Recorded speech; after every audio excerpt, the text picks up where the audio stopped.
Jendela sudah datang. Semoga nggak ada yang pecah ya.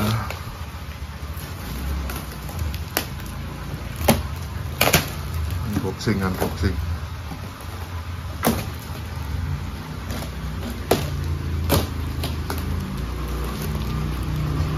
Belah tuh, Mak.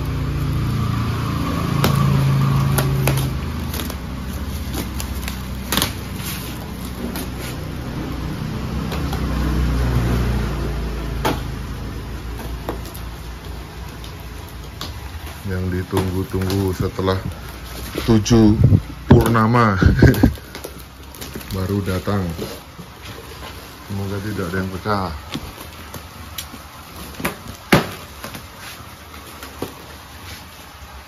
Udah sama kusen ya ini ya? Betul?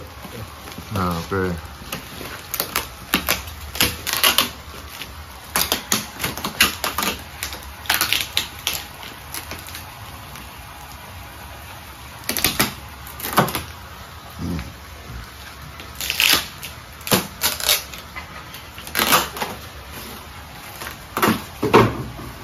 Kita lihat.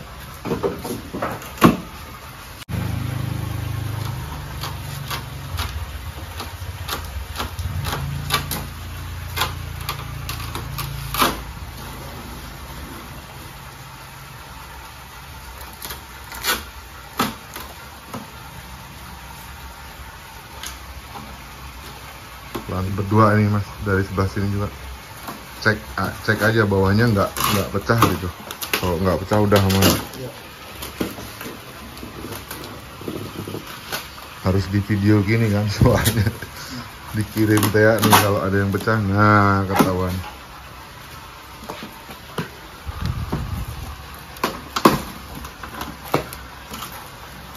Aman itu? Aman ya? Nggak ada yang pecah, tinggal nanti cek semuanya komplit. Oke, ini pasang jendela tuh guys nih. Sebelah sana juga udah dipasang kusennya dulu.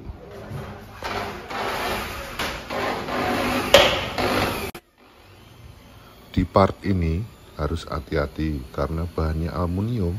Jadi kalau pas ngebornya tidak boleh terlalu dalam juga lur. Jadi harus proporsional supaya aman. Soalnya ya tahu sendiri ya, bahannya aluminium tipis, jadi harus hati-hati.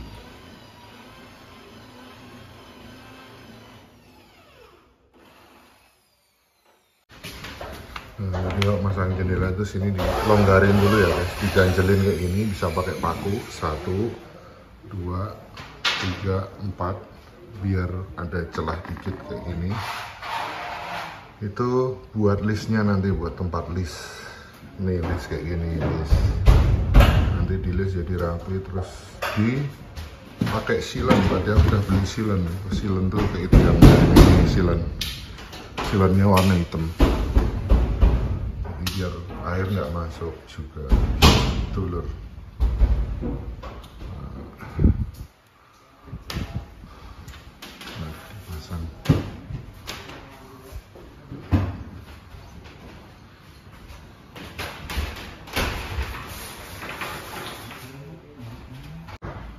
Sudah terinstall yang di sana, tinggal satu lagi yang di sini.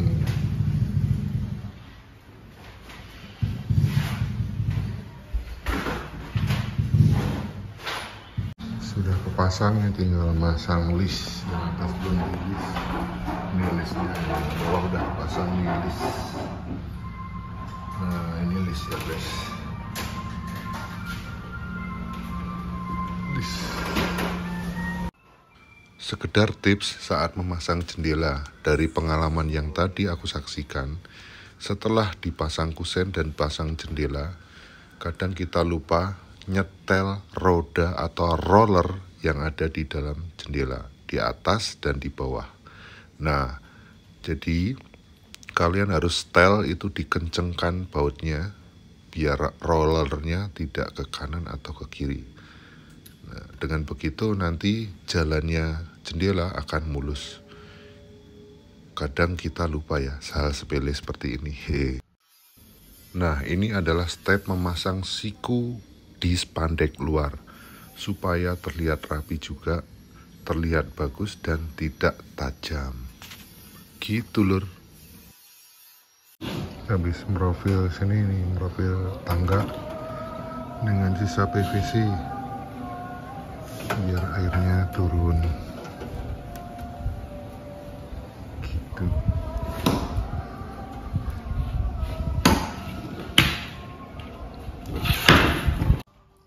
Ini sama stepnya dengan menstel jendela. Ini adalah pintu, kita lagi ngencengin rollernya lur, bawah dan atas. Alhamdulillah lur, udah beres lur. Hari ini tepat 10 hari sudah beres. It's a wrap, alhamdulillah. Sudah beres.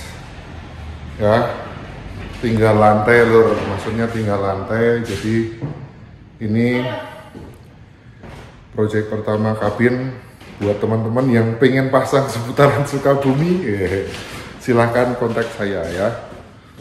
Ini tak spill ya lur.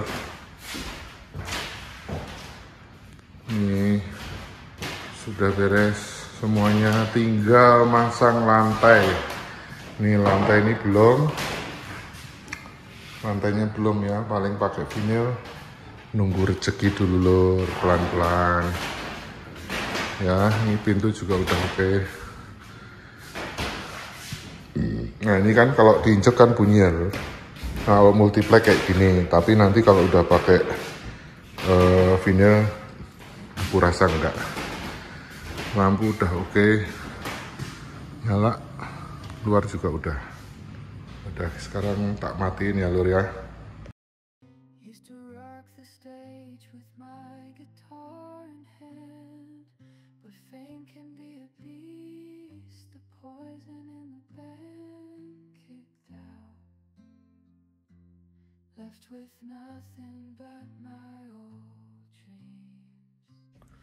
Halo lur, nah begitu akhir dari pembangunan ini. Wah, mukaku capek banget lur. Ini malam minggu, alhamdulillah tepat 10 hari pengerjaan udah beres. Semuanya udah beres, tinggal satu lagi yaitu memasang vinyl lantai yang memang belum aku beli, menunggu rezeki. Nah, tapi saya sudah menyatakan it's a wrap atau selesai tepat 10 hari, di mana estimasi pertama adalah sekitar 5-8 hari. Kenapa sampai 10 hari? Karena yang pertama adalah susahnya areal di tempat venue untuk membangun itu. Yang pertama, yang kedua adalah kepotong libur kemarin ya lur. Terus yang ketiga adalah terus terang kalau di project ini aku tidak langsung sekali membeli brek bahannya, tetapi step by step, karena untuk menanggulangi atau mengantisipasi jangan sampai kekurangan bahan atau kelebihan bahan ya. Jadi memang step by stepnya perlu diperhatikan. Tentunya itu juga aku koordinasi dengan tukang.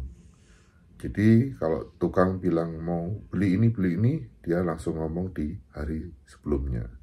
Nah itu tipsnya lor. Jadi kecuali kalian punya budget yang sudah stay, itu boleh sah-sah aja untuk langsung membeli semua bahan yang diperlukan. Cuman itu tidak menjamin untuk tepat belanjanya, karena takutnya nanti kalau kelebihan jadi mubazir lur gitu, kelebihan bahan. Seharusnya nanti kalau budgetnya daripada kelebihan membeli bahan, mending buat detail-detail atau mau buat interiornya nanti gitu kalau ada budgetnya. Nah gitu loh lur maksudnya. Nah jadi tepat 10 hari ini kabin hitamku sudah beres. Aku juga mau mengucapkan terima kasih buat teman-teman yang nonton dari proses awal sampai terakhir ini ya, di episode ke-10 ini. Dan ya sekitar 2 bulan lagi lah aku pindah ke kabin itu. Aku harus mindahin barang-barang yang di kontrakan ini pelan-pelan. Termasuk nanti aku mau nginstal ini di kabinku. Ini kan dari kayu ya, ini gorden dari kayu. Terus barang-barang yang lain tak cicil pelan-pelan Lur. Itu masih PR panjang buat aku. Karena ruangan 4x9 itu tidak mungkin barang-barangku masuk semuanya. Nah itu yang harus aku pikirkan. Itu PR yang kedua Lur. Tapi untuk pindahan ya mungkin nggak tahu aku share atau nggak nanti ya.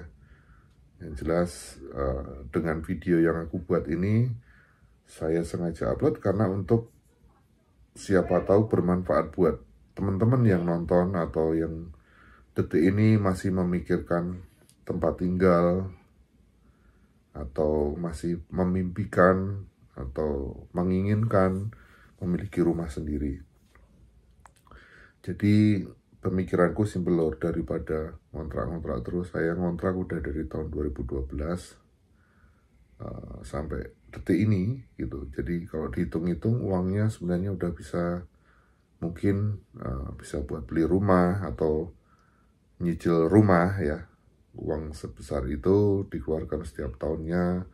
Aku nabung untuk membayar kontrakan setiap tahunnya. Tapi kan tidak menjadi apa-apa Lur. Dimiliki oleh yang punya rumah kontrakan. Memang sih kayak orang-orang di luar negeri itu mereka sudah dari dulu ada movement bahwa kalau properti itu ya nggak perlu beli. Ada yang pemikiran kayak gitu, nggak perlu beli. Kita tinggal ngontrak, sewa. Bosan di sini bisa pindah ke sana, bosan di daerah ini pindah ke daerah ini kan gitu. Itu mindsetnya orang luar negeri gitu kan, yang apartemen minded atau kondo atau homestay lah gitu ya katakanlah. Kalau di Indonesia disebutnya kontrakan. Nah, tapi kalau di Indonesia, kultur Indonesia itu yang kadang tingkat pencapaian itu dinilai dari sudah punya rumah ya.